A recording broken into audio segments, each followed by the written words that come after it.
You're watching Open Agenda. Well, I think I would say until there's a crisis, there's really not a need. Welcome to Open Agenda. It is July 2025, and we are hearing word that the county executive is planning to shut down the landfill in phases, starting with Saturdays on August 1st. To talk about these issues, I brought in Dr. Joe Venosa from Salisbury, Mr. Mike Goldberg from Delmar. Thank you, gentlemen. Thank you. So the county council does have a county council meeting on July 1st, 6 o'clock meeting. They're going to introduce emergency legislation to codify the operating days, the hours, the landfill so that it stays open. But the county executive in June, we found out, actually proposed a phase shutdown, and then she just had her press conference on Monday, June 30th. Yeah. We called this press conference for a variety of reasons. The first that I want to address is the irresponsible reporting that was done on this story last week. I saw a lot of things on Facebook. I saw a lot of things going out. The first thing that I want to say is that the legislation that has been put out by our county council, which is in the brief book right now, and the story that was covered was that this emergency legislation was done to stop some sort of plan that the executive was doing. That is not the case at all. One of the issues that we came across was the lifespan of the landfill. We actually had brought back Wayne Strasberg, who was the former director of administration, brought him back on contract. Our landfill, if you don't know, if you think about an aerial shot of the landfill, is divided up into sections, what we call cells. When I came into office, we were in the middle of building cell 10. We then were going to be building cell 8, and then we were going to be moving on to cell 7. And that would complete the entire footprint of what we have left of our current landfill. We also found out that we were a year behind design in cell 10. Cell 10 was open, and we're moving forward. We started the construction of cell 8. When we started the construction of cell 8, what we discovered was that there was trash as we started to dig. When we discovered that there was trash in cell 8, where do you think that trash had to go? Cell 10. So we're moving from one area to another, filling cell 10 a little bit quicker than what we thought. We've also seen an increase of trash influx coming into our landfill at an increased rate of 26%. The other thing that we wanted to touch on with the legislation is there's a lot of operational decisions that are being made within that legislation, which also violates our charter. So the executive branch, whether you like the executive branch or not, we are here to stay, and we handle the operational part of this county. The appropriations part comes from the legislative body. So, gentlemen, I want to ask you, Joe, what's your feelings on this, the way this information's come out? Well, I would use dumpster fire as sort of the... Seems appropriate. But it's a lot taller than a dumpster. Yeah. I mean, it really is ironic that these kinds of scandals involve a landfill. Look, we're in a bad spot. Nobody disputes that. I think we all agree that there is a consensus that the landfill has some real problems with storage with the cells and delay on the new cells opening. But here's my concern. Executive Giordano's been in office for 2.5 years and basically seemed fine for at least the majority of that. Now we're being told, no. It's sort of stage 4 cancer. We have to get ready for the very quick closure, and here's what we're going to do right away. Oh, and by the way, I'm not going to tell the council, I'm not going to really tell the haulers, I'm not going to tell the businesses about this plan to basically ration service, but not actually reduce the volume of...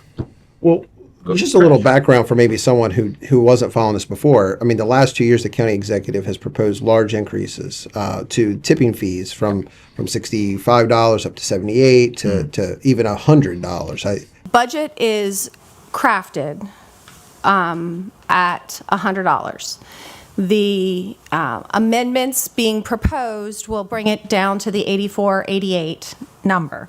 That still gives a minor profit to this division. Sometime in January 1st of 2026, we're going to see it go up around $88 or $90. Correct.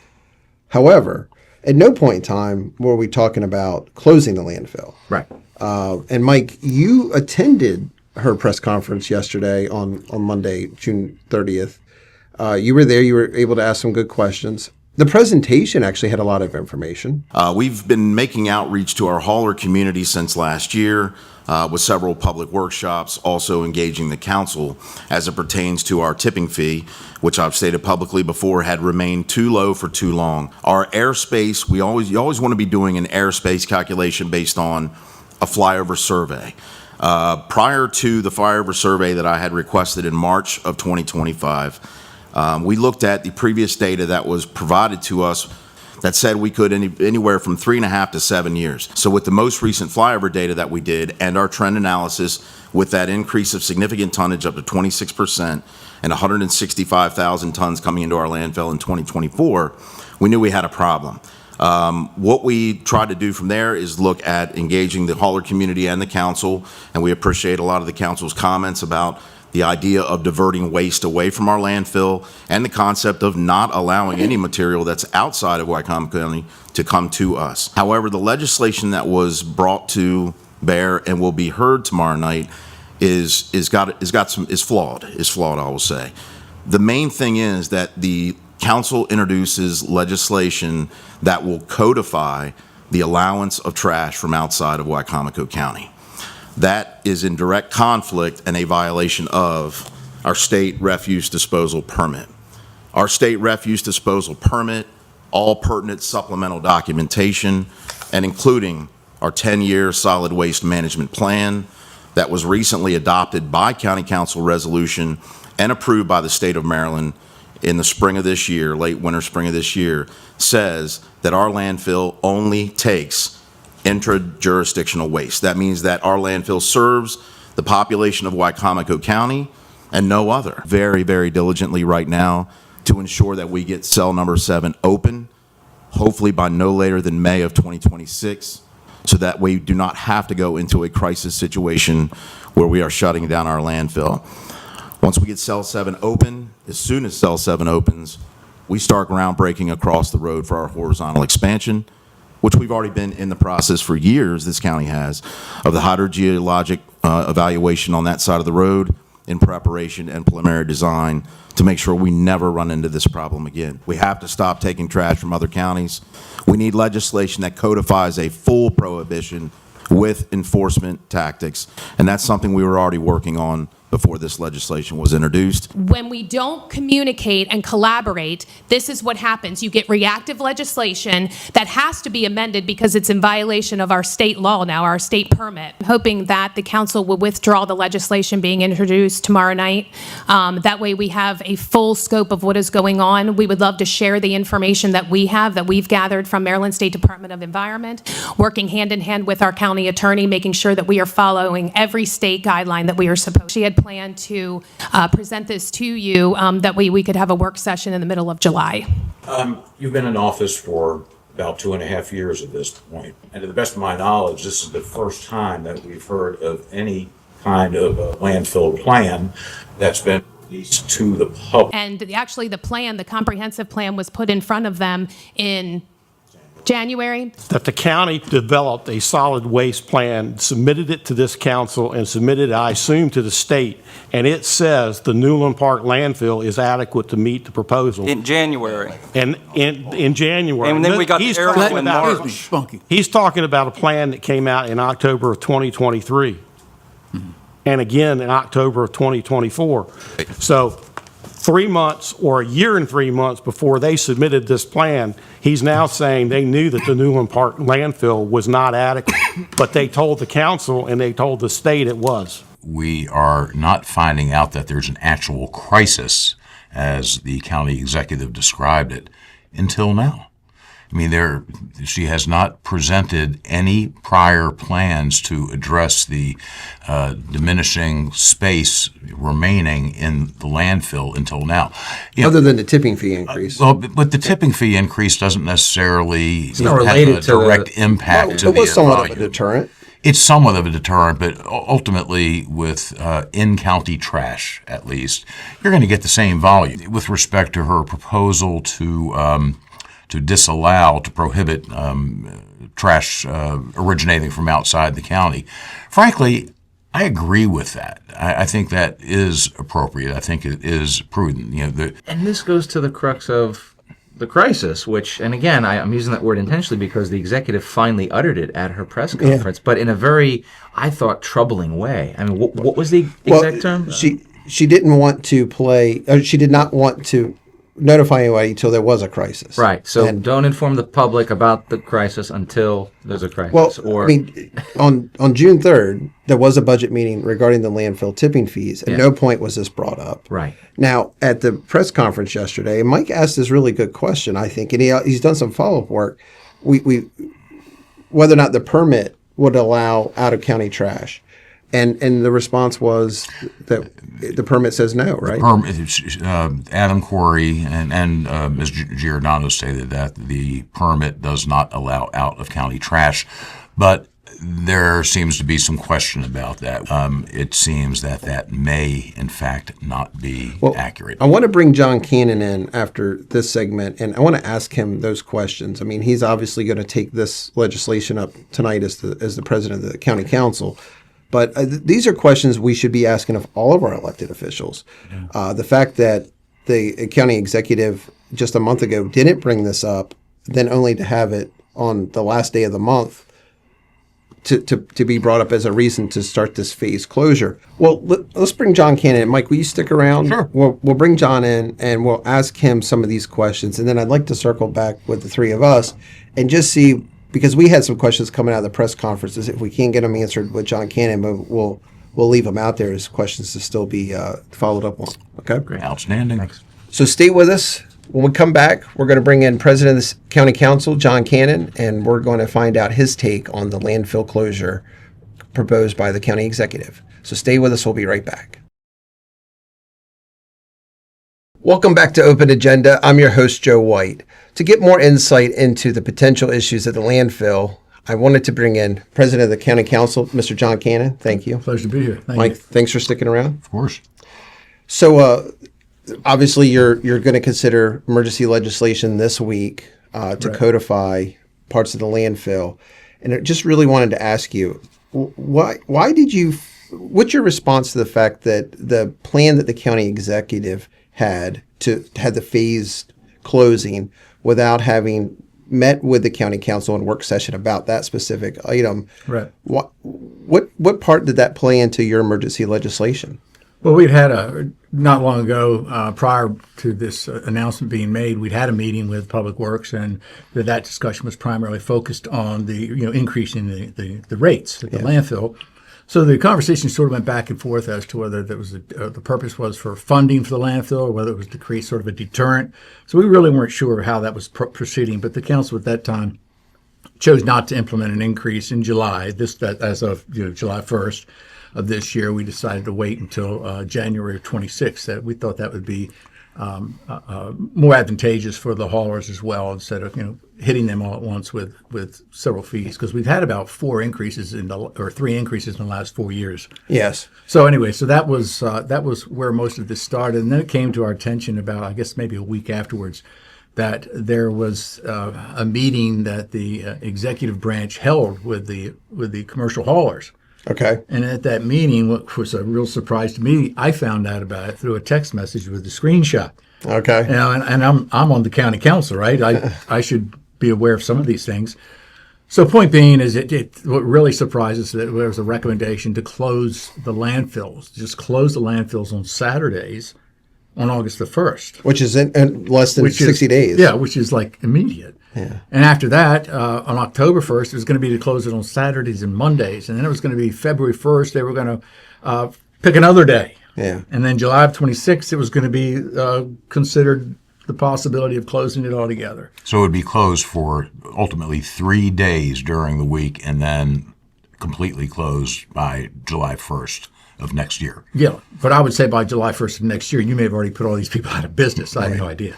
So the point being is that we found it was very surprising, and we felt, in all honesty, we thought that we needed to take some type of action on behalf of the public in general, and secondarily on behalf of the commercial haulers. This could really threaten their livelihood, and we felt it was very impractical as to how this was being approached. So you have a circumstance where you close the land, and I get it. We're running out of room. I understand, but when those type of things happen, I think you have to get together and you have to collaborate and you have to evaluate what your issues are, what your solutions might be. And you also, I've always said, you have to engage the industries on which you're passing some type of legislation. Did you have flashbacks to the recycling center's close? I know.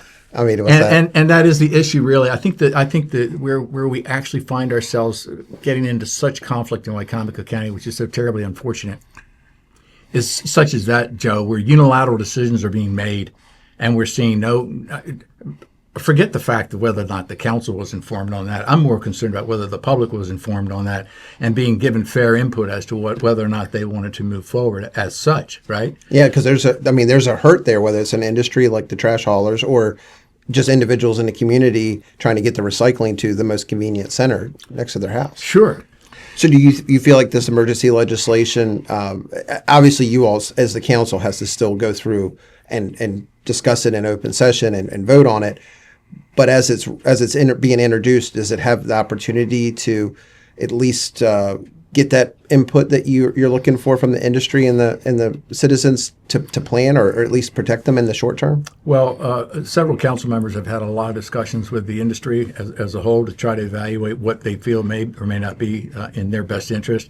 And we recognize we also have to look out in the best interest of the public as well, and we've had those discussions. But when you're dealing with emergency legislation, we found this would be necessary part of the process.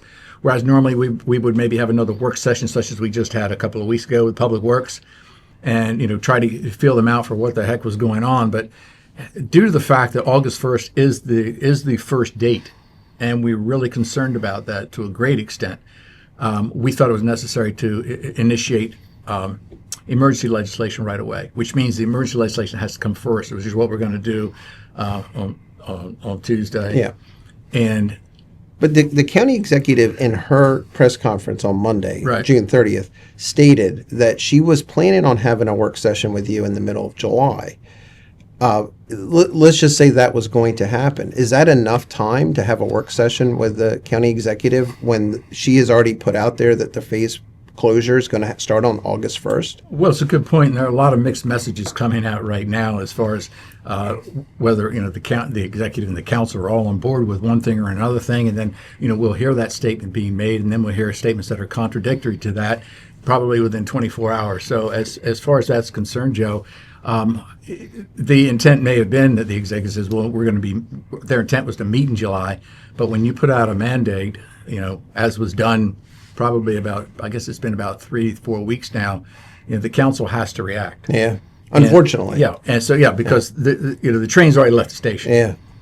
And so we have to take our measures then in place, because keep in mind that even though we pass legislation, it takes time to enact. And even the way that we're doing it, we will have an introduction, then we will have a work session. So there will be the opportunity for a work session with the executive branch, with Public Works, and for public input as well. So that's what's so important. That's what's been left out completely.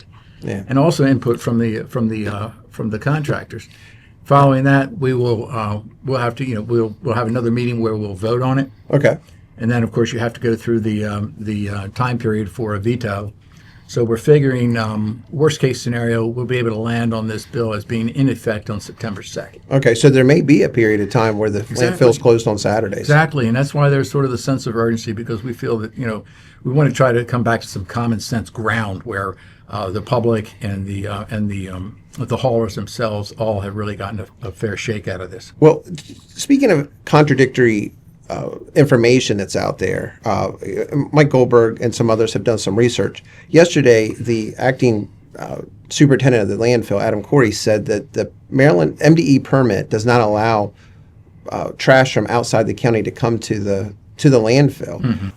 Our state refuse disposal permit, all pertinent supplemental documentation, and including our 10-year solid waste management plan that was recently adopted by County Council resolution and approved by the state of Maryland in the spring of this year, late winter, spring of this year, says that our landfill only takes intra-jurisdictional waste. That means that our landfill serves the population of Wycomico County and no other. It's black and white in Comar. Issued to the Wycomico County executive. That operational charge rests in this elected official's hands. We have found nothing in the permits that we can research that see that. Do you have an understanding of whether or not our permit is in violation if we're taking out of county trash?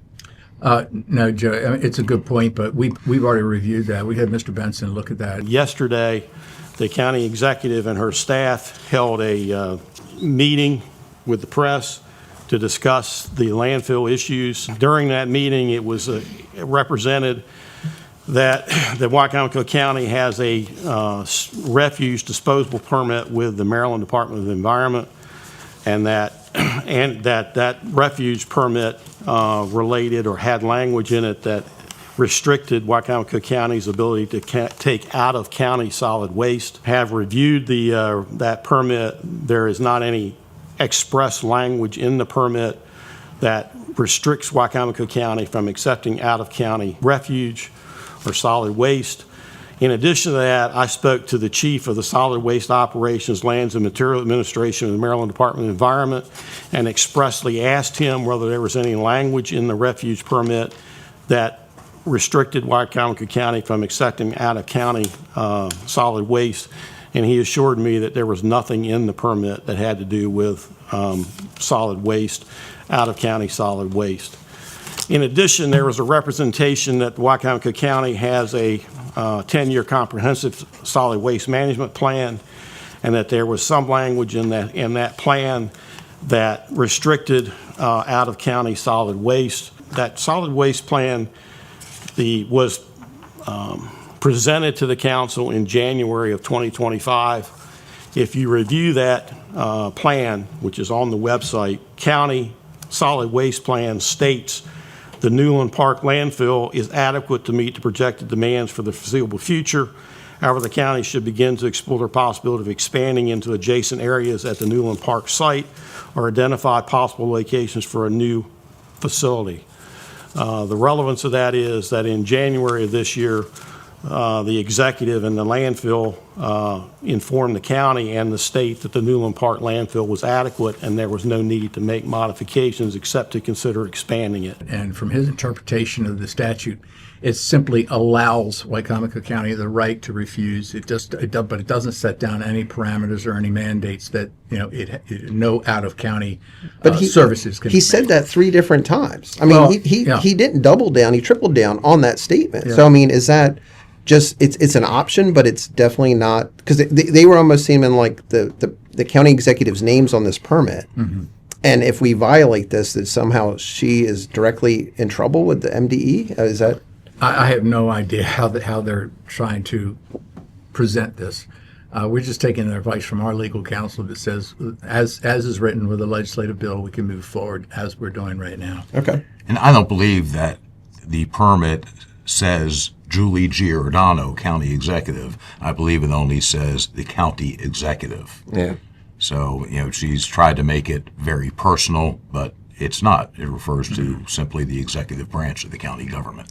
I'm pretty sure that when when our county executive filed suit against us about appointments that were made, we all paid for that bill. So I don't think it's any one individual's ever been held accountable, at least not so far. Right. Do you feel like the life of the landfill, the expected life of the landfill, has changed since 2022? Do you feel like it's more or less still the same? I think there's serious concerns about what's happening to the landfill. I think I can only presume that in the past few years that there's been a miscalculation as to how quickly the landfill itself, the current cell, has filled up, and the additional cells. Part of what I've sent a request out to the executive branch is that this meeting that's coming up, that part of what we'd like to discuss is having an actual overhead of the entire area and letting the council know. So we have new council members. We have some of that council members that probably don't even know where each of the cells are located. But a geographical overlay of where all the cells are and what the status of, which cell is currently being used, How far are we moving forward with the next cell and the cell after that? The permitting timelines, the length of service, the length of use we'll get out of that. So I think it's going to be a good exchange to try to enlighten the council of exactly where we are in the play, because we always assumed that we had several years left, 15 years left. Well, in 2018, it was put out there that the remaining useful life of the landfill was 22 years, I believe. And I think you're that's probably right right. through Yeah. 2040. Here it is just a few years later, 7 years later, and suddenly the executive department is claiming there's only 4 to 7 years. Sure. That variance is so wide. Was there reason, are you aware of any reason to believe that the prior studies that were done in 2018 or before were that far off? I mean, it's just such a wide gap between the two estimates that it leaves me suspicious. And that's true, Michael. I mean, and we don't really know. I think sometimes, when you're dealing with an executive and you're dealing with a legislative form of government, the legislative branch, of course, isn't always that hands-on, and so we sort of have to try to pay more, put more of our focus on the legislative matters, as opposed to micromanaging the landfill and trying to find out, how much time is left. It's like if you don't know to ask. So we just assume, based on probably, and with what you say on the 2018, I was under the impression that yes, it was going to last quite a while. And over the last year and a half, I haven't seen where any huge alarm bells have gone off, saying that number wasn't sufficient, wasn't adequate. The last time I checked, over the last year, we've had several Public Works meetings where they have given updates of what's going on with Public Works. The comprehensive plan was put in their hands. It's accessible online. You can go see it. So anytime that they, had questions about the landfill, they very easily could have reached out at that point in time. We requested a work session to deal with this specific issue. This specific issue, we were at a point where we felt most comfortable after meeting with MDE, after meeting with our attorney, and this takes a little bit. This takes a little bit of time to put something together to really figure out the best course of action. So actually, the request was supposed to go in because we were going to be meeting in the middle of July for a work session.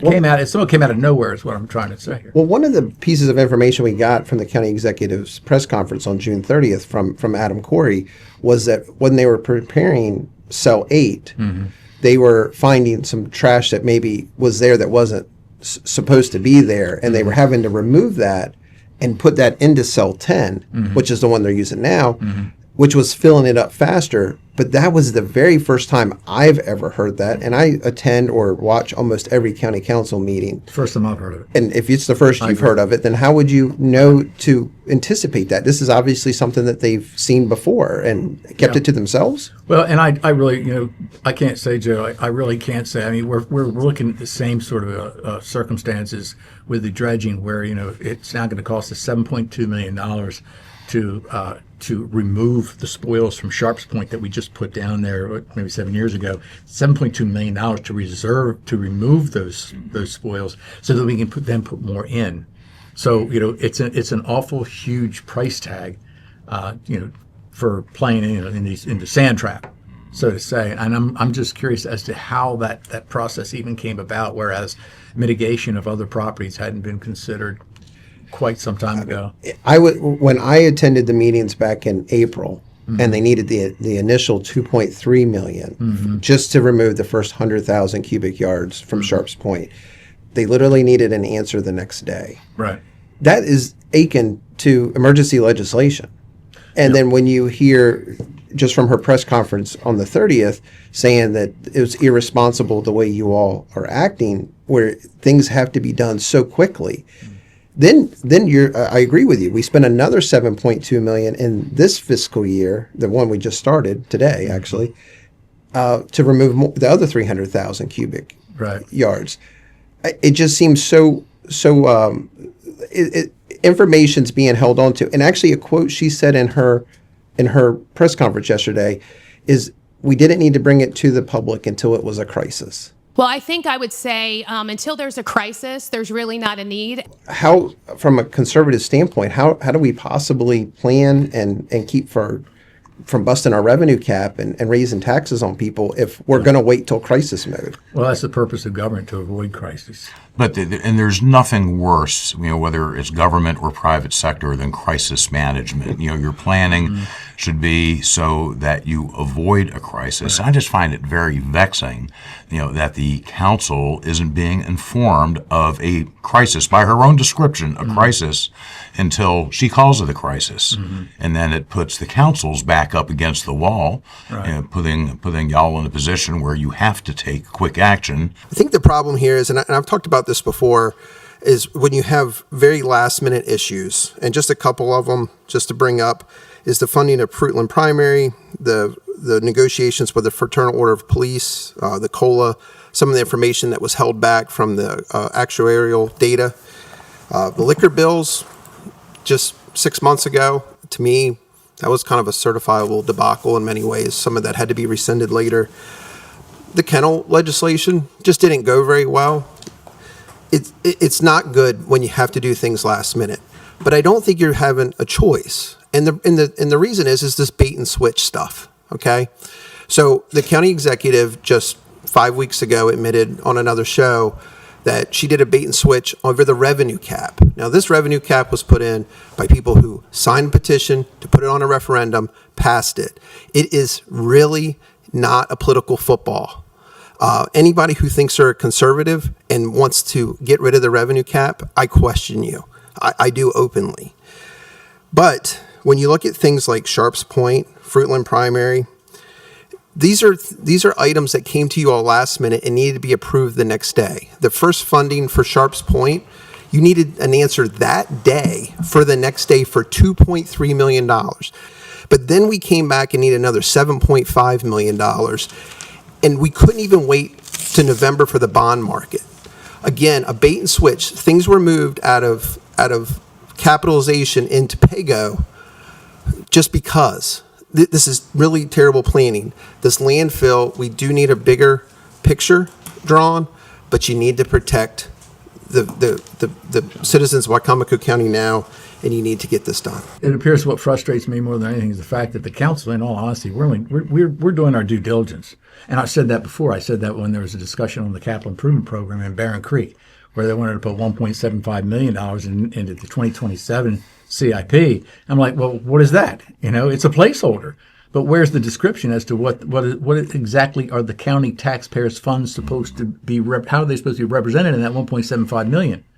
It's almost arbitrary, and we have just some reservations towards acting just in an arbitrary fashion. We like to see the issues, the facts, and the figures, especially when you're talking millions of dollars, and when you're talking about millions of taxpayers' dollars, and it's legitimate. I mean, it's a concern. 1.75 at Barron Creek, and then 2.75 over at the Health Department building, with not much description. Yeah, there was no description. And then Sharps Point. I mean, these are numbers that add up so quickly. It's right. Mind-blowing. And I appreciate, look, the county council is not going to make the right decision all the time. Neither is the county executive. Right. But you would really love to be able to make your decision based off the most amount of information, all cards on the table at one time. So yeah.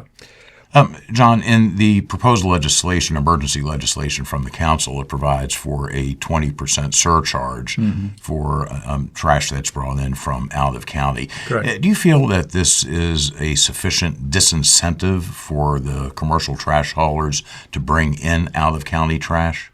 Yeah, it's a great question, Michael. And no, I don't. I really personally, I don't. I can't say how it may play out, where we could at least start. And in the process between now and when this bill is passed, I'm hoping that we come to a more exact number of what may be considered a deterrent. I don't think 20% is really a deterrent. I mean, if you look at 20% on what we have right now, it's about a $16.80 increase. Right, and it really only brings it up to parity with surrounding counties, what they would charge for their in-county trash.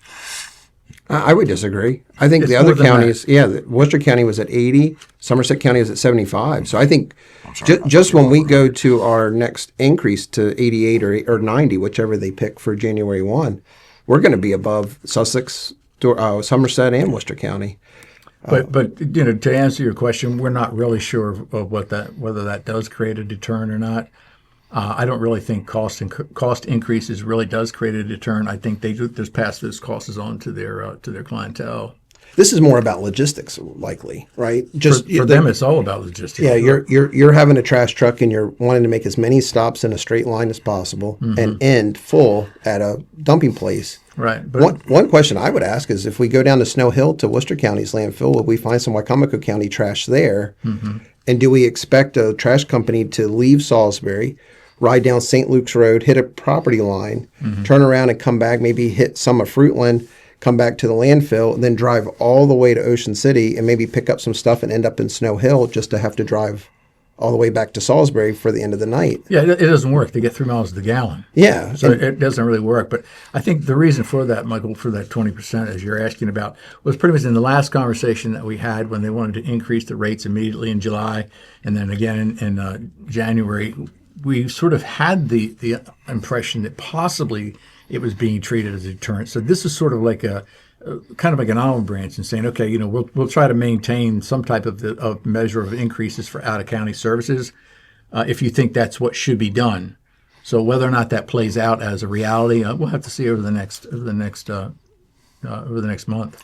Do you believe that what the executive proposed at her press conference on Monday for disallowing all out-of-county trash, do you think that's practicable, or do you see some issues with that? It's what we're implementing is that primarily for commercial businesses and industrial businesses that are going to be bringing construction and demolition materials in. Absolutely. When you think about somebody, some agency that has to tear down an entire house and then they bring that to the landfill. That's a lot. I would only like that to be in Wycomico County. It's a lot. It can really hamper your business. Thank you for coming in and speaking about the landfill. We really appreciate your time, and we'd like to follow back up with you. Maybe as the rest of this process goes on. Of course, we'll be at the county council meetings for the public hearings and that sort of thing as well. Yeah, anytime. Thanks. Well, stay with us. We'll be right back. Welcome back to Open Agenda. So we've had a chance to speak with County Council President John Cannon, and just to wrap up, brought in Dr. Joe Venosa. Thanks for sticking around. Mr. Mike Goldberg, thanks for staying. Yes, sir. So, gentlemen, Mike, I know you had some questions coming out of the press conference from yesterday. You and I had a chance to sit with President John Cannon.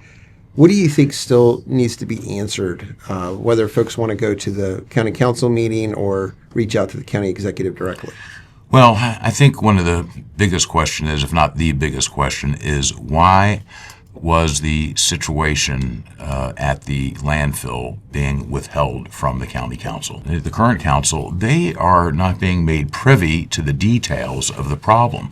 They don't know that there's a problem, a crisis, as the county executive described it, and until the press conference yesterday. Yeah. Nothing has been communicated to them. To me, that's simply unconscionable, because this is an effort that will require a cooperative effort between the council and the executive. Yeah. And if the executive has the primary responsibility and is not communicating to the council, how do you resolve the problem? And this is the essence of it. We could critique, and obviously I don't want to spend time with it. We safari at the quarry is one thing, right? That's the kind of lack of transparency that is bad. But this is paralytic to sort of the county, because you're dealing with, in regards to the landfill, you're dealing with simultaneously an environmental crisis, a fiscal crisis, and a logistical crisis.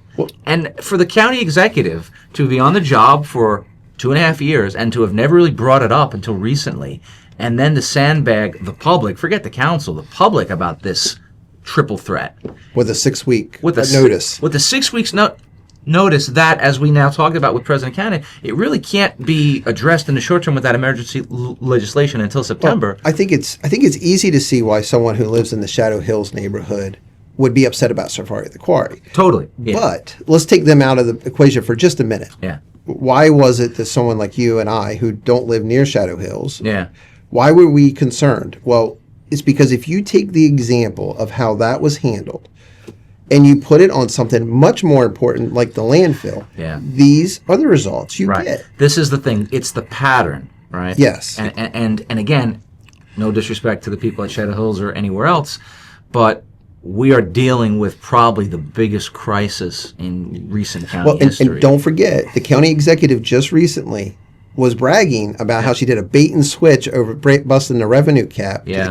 the county council, right? Right. So it's is this a duplicity. Yeah, is this a bait and is this switch? a bait and switch? Yeah. We don't know. We don't really know what's going on up at the landfill because again, you don't have the I information think her available. credibility is gone because she explained that she did a bait and switch. There's a consistent pattern of behavior here, and that pattern of behavior is shrouding the truth from the public and from the council. Of course, Shadow Hills kind of opened That was county round one residents' of eyes to what's going on. Actually, I think the Matt Leitzel thing opened Well, it up. yeah, that's true. And then So Shadow Hills walked it's right just on in. One of many, taking away the recycling centers, the convenience centers. Yeah. This is also the same department who just came to the county council to ask for $10 million to pull soil out in an emergency at a Sharps Point for the dredging, and then said they couldn't even wait till November for the money to be bonded.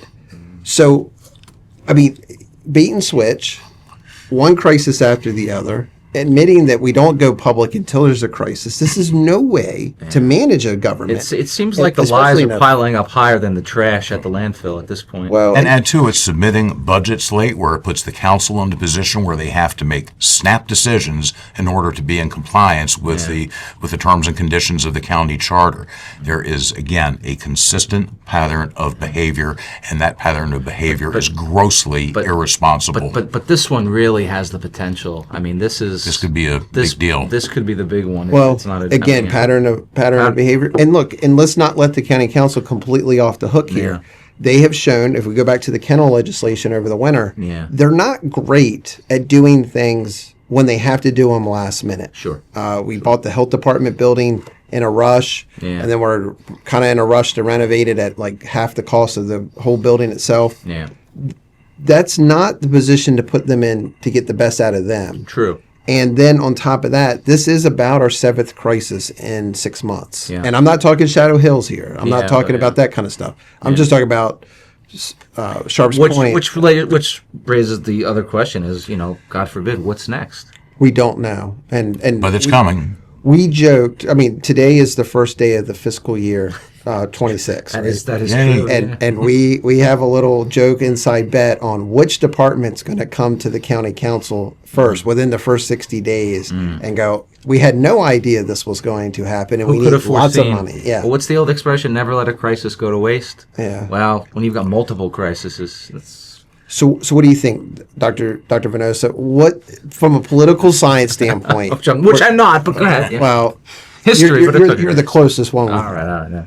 Political science standpoint. What if folks, the regular citizenry out there, what do they need to know, and what questions should they be asking? Well, again, simply put, you need to know that we have some serious problems in our county right now, particularly with regard to the landfill, where it is this trifecta of problems: environmental, logistical, and financial. That affects everybody. Every business, every homeowner, every renter, every kid who makes a dirty diaper, whatever. It all is wrapped up into this issue. And when you have no real communication from the administration that is supposed to take care of us, it's supposed to protect us, and then you just have excuses at the last minute coupled with a rush to basically put other companies and businesses perhaps out of business, we're in real trouble.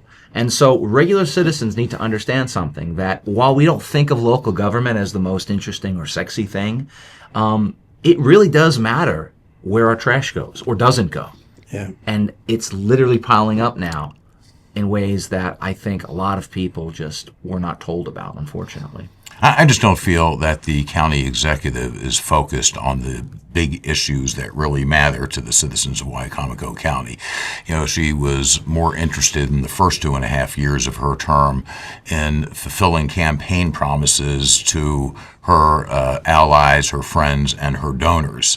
So this wasn't really on her radar, perhaps, until more recently. And now, surprise, there's a crisis. Well, just a couple months ago, she's already stated that her attention to some degree has been turned to running for re-election. So Is that the litmus test here? Is if it's an issue that could go to reelecting her, she's interested? If not, I think that's why the press conference happened the way that it did. I mean, like every press conference by a politician to some extent is about electoral politics, right? To some extent. Granted, yeah. But this really was an attempt by the executive's office, I think, to go from being on the defensive to then try to switch it around, switch the narrative to then put blame elsewhere. yeah, and that she's part of the solution, which Correct. in actuality is not the Right, case. and that's a classic sort of maneuver of any person or entity that's trying to take advantage of a crisis situation is, you become the agent of the solution even if you're the cause of it. Well, we are 1 year ago from her last press conference out in front of the government office building touting the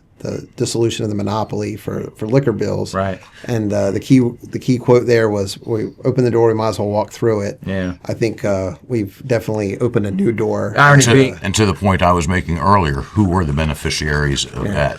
Her campaign donors and political allies, not the people of the county. A sense of pattern. Well, we're going to continue to follow this story, and we hope that you will as well. So thank you for joining us for this edition of Open Agenda. We'll be back next week with another new episode. This is not a Julie Giordano, Mike Goldberg show.